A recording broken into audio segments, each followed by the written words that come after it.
Kak. Ya, Assalamualaikum warahmatullahi wabarakatuh. Waalaikumsalam warahmatullahi wabarakatuh. Perkenalkan, kami dari kelompok 8 dengan saya Ahmad Erlangga dengan NPM 2412 0118 dan juga rekan-rekan saya. Perkenalkan, nama saya Muhammad Rizky Saputra dengan NPM 24 11 138. Nama saya Ibrahim Lestari dengan NPM 241 Saya Tasya Cahyani Eka Putri dengan NPM 24 120 11488. Saya Rizky Beta Natasha dengan NPM 24 12 0 11 492. Pada kesempatan kali ini kami akan mempresentasikan mengenai salah satu adat pernikahan atau perkawinan yang ada di Indonesia. Lebih tepatnya itu di suku Sasak. Itu ada namanya adat menarik untuk pernikahan atau tradisi pernikahan. Nah, di sini mungkin untuk pembukaan kita akan mulai dengan memperhatikan mengenai pelamaran adat yang ada di suku Sasak, yaitu adat menarik tadi. Dalam hal ini, pelamaran adat itu dapat diartikan sebagai rangkaian adat yang dilakukan sebelum perkawinan dalam masyarakat adat yang memiliki fungsi sosial, antara lain penyampaian nilai baik keluarga laki-laki, permohonan restu, pembahasan syarat adat, dan penyerahan tanda komitmen. Pelamaran ini seperti pelamaran pernikahan pada umumnya dilakukan di awal pernikahan atau sebelum pernikahan sebagai tahapan dasar dengan tujuan untuk mengikat awal kedua keluarga sebagai untuk menghindari konflik di kemudian hari. Kemudian dalam adat menarik di sini berbeda dengan adat lain karena masyarakat Sasak ini tidak mengenal pelamaran yang seperti dijelaskan di awal tadi, melainkan mereka dimulai dengan pelamarannya itu dimulai dengan proses membawa lari perempuan. Jadi sejenis kawin lari, tapi di sini berbeda gitu. Pelamarannya itu muncul setelah menarik itu, bukan sebelumnya. Jadi tahapannya itu ada selabar, nyeserang atau bersunat, seorang serah yang memiliki fungsi yang pertama itu menyampaikan niat, meminta maaf, negosiasi syarat adat, dan juga penyatuan keluarga. Di sini pelamaran itu tidak hilang, tapi berubah bentuk dan juga berubah waktu. Kemudian tahap pengganti pelamaran dalam menarik kan sudah disampaikan kalau misalkan di adat ini tidak ada pelamaran di awal seperti biasanya. Jadi di sini diganti dengan sebutan ngidam, yaitu tahap pergaulan sosial antara pemuda dan gadis Sasak yang berfungsi sebagai proses awal untuk menilai kecocokan sebelum memasuki tahap menarik, di mana fase ini hubungan masih berlangsung tanpa keterlibatan keluarga. Jadi istilahnya masih kayak pacaran gitu antara kedua belah mempelai, cowok sama cewek aja. Kemudian masuk ke adat menarik yang mana tindakan membawa lari perempuan yang umumnya dilakukan atas persetujuan kedua belah pihak, sekaligus menjadi tanda keseriusan laki-laki dan pemicu dimulainya proses formal antar keluarga. Lanjut ke selanjutnya. Ya, lanjut. Selabar. Jadi selabar adalah tahap ketika utusan dari keluarga laki-laki datang kepada keluarga perempuan untuk menyampaikan kabar dan niat baik yang secara fungsional memiliki peran hampir sama dengan pelamaran dalam kata lain. Tujuan selabar antara lain, satu, mengabari bahwa perempuan telah dimeranik, dan kedua, menyampaikan niat baik, dan ketiga, meminta maaf, dan yang terakhir keempat itu adalah membuka awal damai.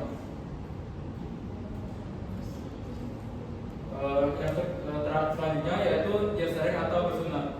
Jasering atau bersunat merupakan pertemuan resmi antara keluarga setelah tahap selabar yang berfungsi sebagai ruang perundingan adat untuk melakukan negosiasi serta merumuskan syarat-syarat adat layaknya proses pelamaran dalam tradisi lain.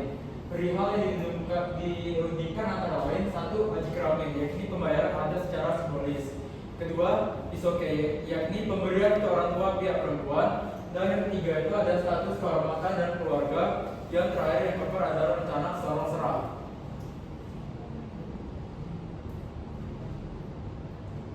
Selanjutnya seorang serah atau ajikrame.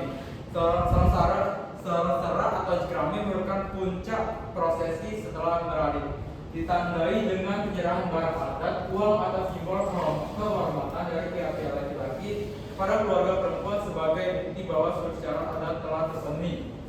Selanjutnya prosesi ini menjadi bentuk akhir dari pelamaran versi Sasak dan menandai kesiapan kedua keluarga untuk melanjutkan ke akad nikah dan nyongkolan. Selanjutnya yaitu pengertian perkawinan adat. Secara konseptual, dalam perspektif hukum adat, perkawinan dipahami sebagai suatu ikatan seksual asal antara laki-laki dan perempuan yang menciptakan relasi sosial yang lebih luas, mencakup hubungan antara dua kelompok kekerabatan, bahkan dapat mempererat relasi atau antar kelompok masyarakat. Hubungan ini diatur dan diawasi oleh norma-norma adat yang berlaku secara turun-menurun. Menurut Adrian, seorang sosiolog asal Prancis, seluruh rangkaian upacara adat dalam perkawinan termasuk dalam kategori rites de passé atau upacara peralihan. Selanjutnya itu upacara ini melambangkan transformasi status sosial mempelai dari individu yang sebelumnya hidup terpisah menjadi satu kesatuan dalam ikatan suami istri. Dari sudut pandangan adat, pernikahan mengubah status sosial keduanya dari bagian keluarga asal menjadi pemimpin dalam unit keluarga baru yang mandiri. Selanjutnya akan dibacakan oleh Dinda, yaitu sistem perkawinan. Baik, sistem perkawinan dalam hukum adat terdiri dari sistem endogami yang dimana orang hanya diperbolehkan kawin dengan satu orang ataupun orang dari suku keluarga sendiri seperti di Toraja. Namun lambat laun akan hilang karena hubungan daerah satu dengan daerah lain kini makin mudah. Selain itu di Toraja susunan keluarganya adalah parenta. Yang kedua adalah sistem exogamy di mana orang diharuskan kawin dengan orang dua suku keluarganya seperti di Gayo, Alas, Tapanuli, Minangkabau, Sumatera Selatan. Dan yang ketiga adalah sistem euterogamy di mana sistem ini tidak mengenal larangan seperti endogamy dan exogamy. Larangan yang terdapat dalam sistem ini adalah bertalian dengan ikatan kekeluargaan, yaitu karena yang pertama adanya nasab atau keturunan dekat seperti kawin dengan ibu, nenek, anak kandung, cucu, juga dengan saudara kandung. Yang kedua adalah musyawarah atau periparan, di mana seperti kawin dengan ibu tiri, menantu, mertua atau anak tiri. Selanjutnya ada acara dan upacara perkawinan adat Merarik. Tahap perkawinan dari upacara adat perkawinan Merarik yang pertama adalah perkenalan atau midang atau mayo, di mana pemuda berkunjung ke rumah gadis, berbincang ditemani keluarga untuk menghindari fitnah negatif. Yang kedua adalah pinangan atau midang sebagai tanda hubungan yang serius dilakukan jika sudah ada kecocokan dan hubungan asmara yang ingin dilanjutkan ke jenjang perkawinan. Yang ketiga adalah kesepakatan antara pemuda dan pemudi di mana pelarian atau merarik hanya dilakukan setelah ada persetujuan kedua calon. Tahap inti merarik sendiri itu yang pertama adalah merarik atau melarikan atau mencuri gadis, di mana calon mempelai laki-laki membawa lari gadis ke rumah kerabat pihak laki-laki atau yang lebih sering ke rumah pamannya, dimaknai sebagai simbol keberanian dan tanggung jawab dari laki-laki. Yang kedua adalah bersejati, di mana pihak laki-laki melapor ke keliang atau kepala kampung. Utusan pembayun segera memberitahukan keluarga perempuan mengenai detail pelarian seperti siapa, kapan, dan di mana. Yang ketiga, musyawarah keluarga perempuan, di mana setelah diberitahu, keluarga perempuan bermusyawarah terkait tata krama adat dan biaya adat yang akan diminta. Yang keempat, ada selabar atau negosiasi adat, di mana meminta persetujuan keluarga perempuan dan menentukan perwalian yang meliputi ajikrame dan pisuke. Yang kelima, pembayaran adat yaitu ajikrame, di mana merupakan pembayaran wajib sebagai lambang status sosial dan syarat agar akad bisa segera dilakukan. Yang kedua adalah pisuke atau uang ataupun barang berharga untuk pengobat atau penyenang keluarga perempuan, juga untuk hiburan orang tua dari si gadis. Penentuan dari pembayaran adat ini sering memicu konflik jika tak mufakat. Yang keenam ada bait wali, di mana penghulu pihak laki-laki mendatangi ayah atau yang dituakan dari pihak gadis untuk meminta wali nikah. Dan yang terakhir adalah proses akad nikah atau mawinah atau nikah, di mana dilaksanakan di masjid sesuai dengan hukum Islam atau fikih, dan setelah ini hubungan memulai secara agama dan adat. Selanjutnya upacara adat pasca akad terdiri dari seorang serah, nyongkolan, balik tumpak atau balik tampak. Yang selanjutnya mengenai pelaksanaan acara dan upacara perkawinan adat Merarik akan dijelaskan oleh rekan saya. Lalu selanjutnya saya akan menjelaskan tentang pelaksanaan acara dan upacara perkawinan adat Merarik.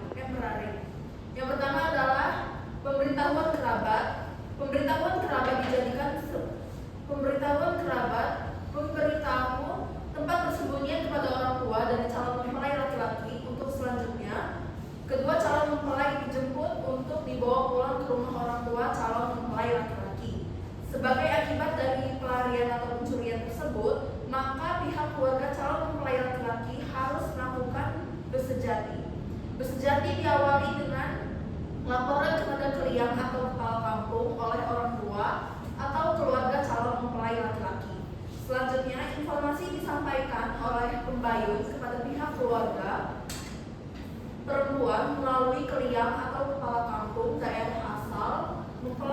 perempuan secepatnya. Pembayun memberitahukan kebenaran terjadinya merarik tersebut dan siapa yang telah melakukan pelarian atau pencurian tersebut, kapan dan di mana calon mempelai perempuan dilarikan. Lalu selanjutnya ada selabar, yaitu proses meminta kesediaan orang tua atau keluarga calon mempelai perempuan untuk memberikan persetujuan dan perwalian terhadap kedua calon mempelai. Dalam proses selabar banyak yang harus dimusyawarahkan atau dinegosiasikan untuk mendapat kesepakatan sehingga kepentingan kedua belah pihak keluarga atau kerabat terakomodir dengan baik. Dalam proses negosiasi, beberapa yang menjadi pembicaraan penting yakni masalah pembayaran adat yang disebut ajikrama atau pisuke. Ajikrama dan pisuke telah dijelaskan oleh rekan-rekan saya pada slide sebelumnya.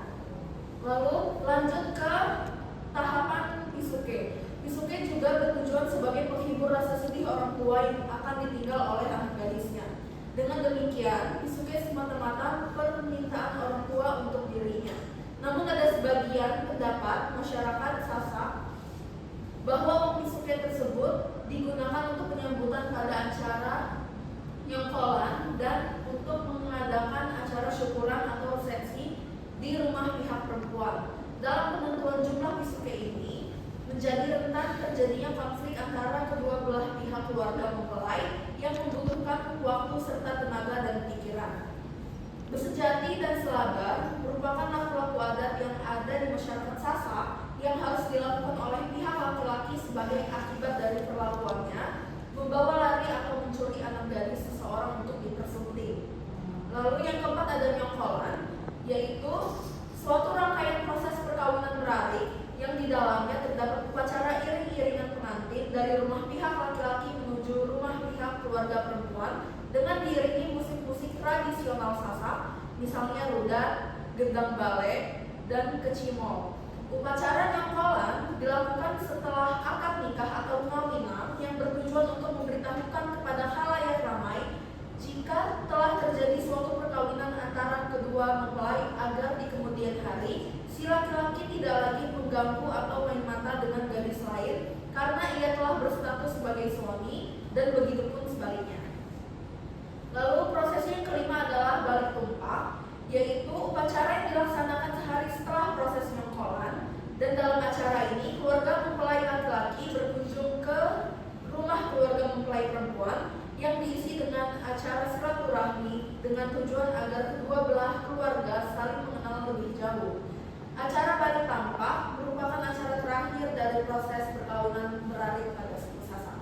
Selanjutnya akan dijelaskan sanksi bagi pelanggaran perkawinan pada adat merarik yang akan dijelaskan oleh rekan saya. Selanjutnya ada sanksi bagi pelanggaran perkawinan pada adat merarik. Merarik ini tidak hanya dipahami sebagai prosesi perkawinan, tapi juga sebagai sistem sosial hukum yang menjaga hubungan antar keluarga dan ketertiban komunitas. Masyarakat Sasak memandang kepatuhan terhadap adat sebagai bentuk penghormatan kepada leluhur dengan cara menjaga harmoni sosial. Pelanggaran berat dapat memicu sanksi sosial seperti pengusiran, pengucilan, atau hilangnya posisi dan penghormatan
beberapa hal yang ditanyakan, dipersilakan untuk mengangkat tangan dan menyampaikan langsung ke pertanyaan. Oke. Nggak usah. Siapa aja tadi yang mau nanya? Boleh angkat tangan yang nanya? Oke, ada 3 orang ya. Boleh dari pesan dulu. Oke, perkenalkan nama saya Natalia Mati dengan NPM 245-2011-008. Pertanyaan saya itu bagaimana cara pelaksanaan pengenalan para pemuda dan pemudi sehingga dapat terjadi pelaksanaan acara perkawinan beralih.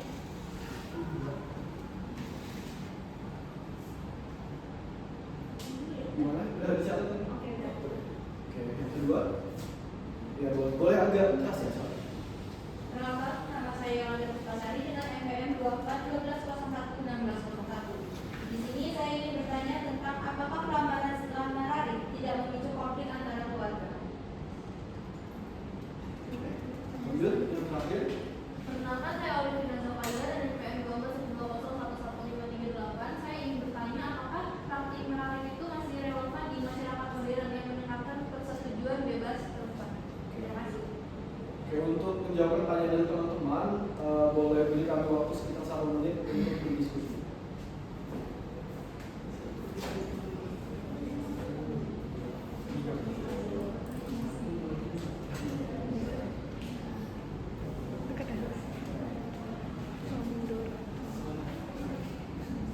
Baik, izin menjawab pertanyaan pertama, yaitu bagaimanakah pelaksanaan pengenalan para pemuda dan pemudi sehingga dapat terjadi pelaksanaan acara perkawinan menarik. Jadi jawabannya adalah pertemuan pemuda dengan pemudi dilakukan dengan cara nidam atau ngayo, yaitu di mana pemuda berkunjung ke rumah si gadis untuk sekedar bincang-bincang kecil tentang banyak hal dengan ditemani oleh orang tua atau saudara dari si gadis. Hal ini dilakukan untuk mencegah perbuatan atau tuduhan negatif dari masyarakat yang melihat proses nidam atau ngayo. Selanjutnya saya akan menjawab pertanyaan nomor 2 terkait apakah praktik merarik masih relevan di masyarakat modern yang mendekatkan persetujuan bebas perempuan. Jawabannya adalah praktik merarik dapat dikatakan relevan hanya jika dilaksanakan berdasarkan persetujuan penuh dari pihak perempuan. Dalam masyarakat Sasak yang modern, merarik tidak lagi dipahami sebagai penculikan, melainkan bentuk dari pelarian bebas yang menandai keseriusan pasangan. Tradisi ini masih memiliki nilai budaya seperti kehormatan keluarga, kehati-hatian sosial, dan penyatuan kedua kerabat. Namun relevansinya mulai dipertanyakan ketika modernitas membawa nilai baru seperti kesetaraan gender, hak asasi, dan transparansi keluarga. Jika merarik dilakukan tanpa komunikasi awal antara keluarga, tradisi ini justru berpotensi menciptakan konflik sosial dan resiko kriminalisasi jika dianggap penculikan. Karena itu, merarik menurut kelompok kami relevan hanya dalam konteks yang benar, yaitu ketika perempuan berpartisipasi secara sadar, bebas, dan tidak dalam tekanan. Oke, untuk pertanyaan nomor 3 tadi dari siapa? Oke, siapa tadi? Oke, dari Yolanda kan tadi bertanya mengenai apakah pelanggaran menarik ini memunculkan konflik ya antara keluarga atau tidak. Jadi adat menarik ini tentu saja memunculkan konflik, tentu saja dapat memunculkan konflik antar keluarga karena dalam pelaksanaannya itu mereka dianggap tidak sopan karena prosesi pelamaran dilakukan setelah adanya menarik itu tadi, itu dianggap sebagai tindakan tidak sopan atau melangkahi. Tapi di sini di sistem adat suku Sasak ini mereka sudah menyediakan mekanisme rekonsiliasi. Itu ada yang pertama itu ada prosesi selabar, di situ kan ada utusan laki-laki yang meminta maaf, yang membawa pesan damai juga, kemudian besungan apa serah, di situ ada musyawarah juga, yang lain ada suara serah atau ajik rame, itu simbol penebusan kesalahan itu tadi kan yang sudah dijelaskan.